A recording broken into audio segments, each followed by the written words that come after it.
प्रदूषण की real time information के लिए आज ही स्काईमेट AQI ऐप डाउनलोड करें और अपनों की सेहत का रखें ख्याल। नमस्कार दोस्तों, स्काईमेट वेदर में आपका स्वागत है। मेरा नाम है महेश पलावत। अब एक और वेस्टर्न डिस्टर्बेंस आने वाला है और जो बहुत दिनों से शुष्क मौसम था पहाड़ों पर, उससे थोड़ी सी राहत मिलेगी पहाड़ों को। आप देखिए कि पहाड़ों के ऊपर हल्के फुल्के बादल आ रहे हैं। वेस्टर्न डिस्टर्बेंस इस समय नॉर्थ अफगानिस्तान और पाकिस्तान के ऊपर है, जो अब ये कल रात तक ये जम्मू कश्मीर पर पहुंचेगा और उसके बाद 2-3 दिनों के दौरान बहुत हल्की बारिश देगा। लेकिन इसका असर उत्तर भारत पर देखने को नहीं मिलेगा, क्योंकि दूसरा सिस्टम है जो हम कह सकते हैं कि एक साइक्लोन है जो बना हुआ है आसानी बंगाल की खाड़ी में। उसका असर दूसरी तरह से दिखाई देगा, जो मैं आपको अगले चित्र में दिखाऊंगा कि किस तरह से दिखाई देगा। और आप देखिए कि बादल काफ़ी ज़्यादा घने छाए हुए हैं इस इलाके में, यानी कि वेस्ट सेंट्रल और south central Bay of Bengal में, और दक्षिणी प्रायद्वीप में भी बादल काफ़ी ज़्यादा हैं, और पूर्वी और उत्तर पूर्वी भारत में भी बादलों की जो जमघट है बहुत ज़्यादा दिखाई दे रहा है। अब ये वेस्टर्न डिस्टर्बेंस देखिए आप इस जगह पर है, जो कल रात तक जम्मू कश्मीर पर पहुंचेगा और उसके प्रभाव से बारिश की गतिविधियां देगा। तो अब क्या है कि जो हवाओं की दिशा है, आप देखिए ये जो हवा है ये पूर्वी दिशा से आ रही है, यानी कि आप पंजाब, हरियाणा, दिल्ली, उत्तर प्रदेश, बिहार, झारखंड, पश्चिम बंगाल, ये सारे इलाकों में जो नमी वाली हवाएं हैं, आपने देखा होगा दिल्ली NCR सहित पंजाब, हरियाणा, उत्तर प्रदेश, इन सारे इलाकों में ठंडी सी हवा चल रही है, यानी कि थोड़ी सी जो लू चल रही थी उससे राहत है और हवा में थोड़ी सी ठंडक है। इसीलिए बहुत ज़्यादा गर्मी नहीं बढ़ी है। हालांकि गर्मी बढ़ रही है, उमस भी बढ़ गई है, लेकिन जितना तापमान बढ़ना था उतना नहीं बढ़ा है, क्योंकि ये जो हवाएं हैं ये जो गर्मी को थोड़े से रोके हुए हैं। तो अभी पंजाब में हीट वेव नहीं आई है, हरियाणा में नहीं आई है और दिल्ली में भी नहीं आई है। लेकिन अब क्या होगा कि अगले 24 से 48 घंटों के दौरान पंजाब के 1-2 इलाकों के साथ साथ दक्षिणी हरियाणा, दिल्ली और उत्तर प्रदेश के कुछ इलाकों में हीट वेव आ सकती है, यानी कि तापमान दिल्ली NCR में 43 या 44 तक पहुंच सकते हैं, यानी कि नॉर्मल टेम्परेचर 38 डिग्री है। अगर ये 4.5 डिग्री ज़्यादा हो गया तो हीट वेव आ जाएगी। तो हम कह सकते हैं कि 11 तारीख तक दिल्ली में हीट वेव आ जाएगी और ये हीट वेव अगले कुछ दिनों तक जारी रहेगी, क्योंकि वेदर एक्टिविटी कोई भी पंजाब, हरियाणा, दिल्ली और पश्चिमी उत्तर प्रदेश के साथ साथ राजस्थान के कई इलाकों में दिखाई नहीं दे रही, यानी कि मौसम पूरी तरह शुष्क रहेगा। और अगर हम हवाओं की दिशा का अध्ययन करें तो ये देखिए, ये जो हरियाणा के दक्षिण में जो है हवाएं हैं वो पश्चिम और यानी कि ये सेंट्रल पाकिस्तान वगैरह से राजस्थान होती हुई आ रही है।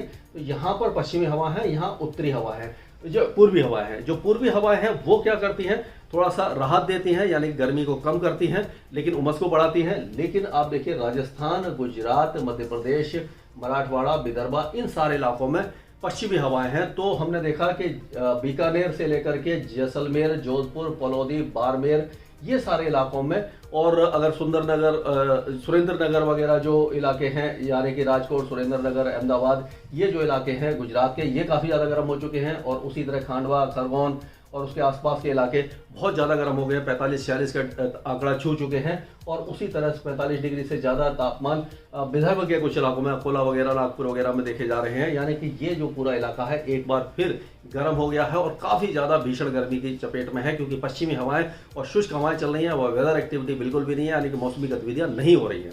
अब अगर हम पूर्वी भारत की बात करें तो पूर्वी भारत में आप देखिए, एक तो ये साइक्लोन बन गया, यानी कि जो सीवियर साइक्लोन था वो आज साइक्लोन बन जाएगा और उसके बाद ये एज अ साइक्लोन रहेगा और कल तक यानी 11 तारीख को ये डीप डिप्रेशन बन जाएगा। उसके बाद डिप्रेशन बनते हुए ये और उत्तर पूर्व दिशा में आगे बढ़ जाएगा।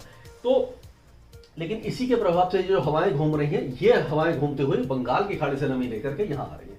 अब क्या होगा कि ये नमी वाली हवाएं हैं और इसका जो असर होगा वो ओडिशा के कई इलाकों में रहेगा, यानी कि तटीय ओडिशा में अच्छी बारिश होगी, आंतरिक ओडिशा में हल्की बारिश होगी, बहुत हल्की बारिश होगी, यानी गर्मी से बहुत ज़्यादा राहत नहीं मिलेगी, क्योंकि इसका इम्पैक्ट बहुत ज़्यादा नहीं है। तो ये जो साइक्लोन है ये तट के काफ़ी पास आकर के इस तरह से रिकर्व करने वाला है, यानी घूमने वाला है और उड़ीसा के तट के साथ साथ आगे बढ़ेगा। तो पश्चिम बंगाल में, कलकत्ता में कल बहुत अच्छी बारिश हुई थी, 59 मिलीमीटर की बारिश देखने को मिली थी।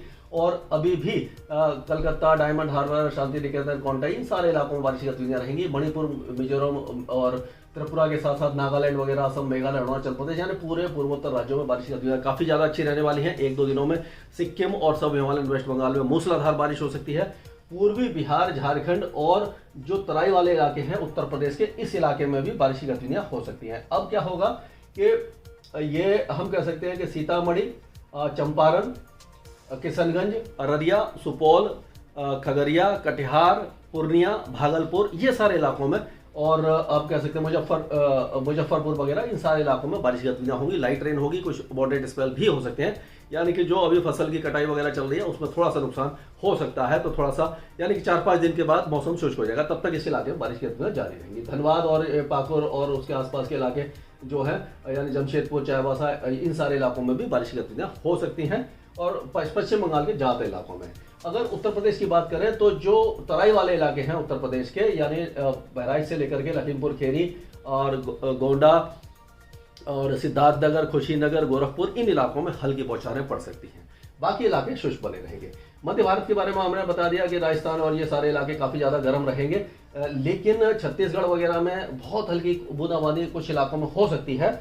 और अगर महाराष्ट्र की बात करें तो महाराष्ट्र काफी ज्यादा गर्म हो चुका है, लेकिन अब क्या होगा, एक ट्रफ रेखा बन रही है जो गोवा से लेकर के ऊपर तक आएगी, और एक साइक्लोनिक सर्कुलेशन मध्य महाराष्ट्र और ये जो उसके आसपास के कोस्टल इलाके हैं, इस इलाके में बनने की संभावना दिखाई दे रही है। अब यह होगा कि इस इलाके में यानी गोवा से लेकर के मुंबई तक हल्की बौछारें पड़ सकती हैं, यानी प्री मानसून गतिविधियां थोड़ी बहुत बढ़ सकती हैं। और इस इलाके में 11, 12 तारीख को, 13 तारीख और 14 तारीख तक हल्की बौछारें देर दोपहर या शाम को या रात को हो सकती है, यानी कि मुंबई के साथ साथ सूरत, वलसाड़ तक भी कुछ वेदर एक्टिविटी हल्की फुल्की देखने को मिलेगी। यानी कि बाकी इलाके तो काफी ज्यादा गर्म रहेंगे, लेकिन बाकी जो इलाके हैं, इन इलाकों में हम कह सकते हैं कि जो मतलब बौछारें देखने को मिलेगी, और मराठवाड़ा, मध्य महाराष्ट्र और विदर्भ, ये काफी ज्यादा गर्म रहने वाले हैं।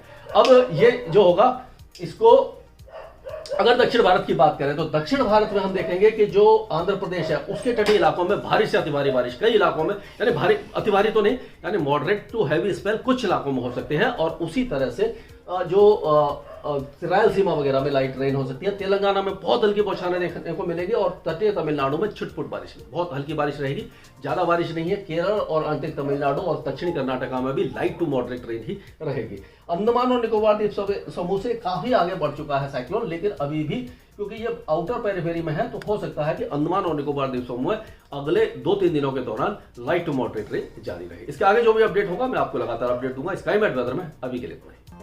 मौसम से जुड़ी जानकारी और लाइव मौसम खबरों के लिए हमारे YouTube चैनल को सब्सक्राइब करें और बेल आइकॉन दबाकर हर अपडेट पर रखें नजर।